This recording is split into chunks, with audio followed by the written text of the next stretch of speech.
Good morning.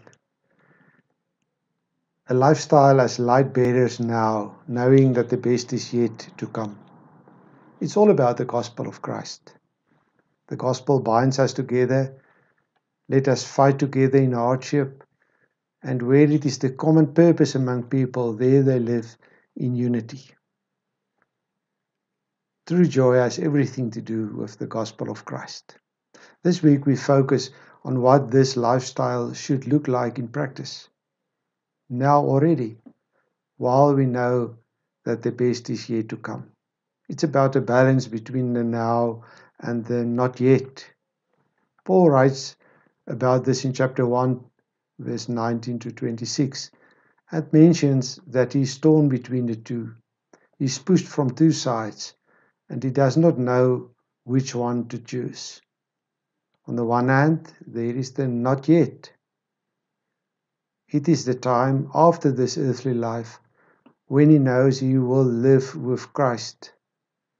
And this is by far, the best for him. On the other hand, there's the already, the now. This is the life on earth with all its efforts and its suffering. This now is for Paul a time of fruitful labor. For him who is in prison, both possibilities are a reality. We can conclude that his trial should have already taken place and that he's probably now awaiting the verdict. We can further conclude that he did have the hope and expectation of being released. In a way, however, it does not matter to him what is going to happen.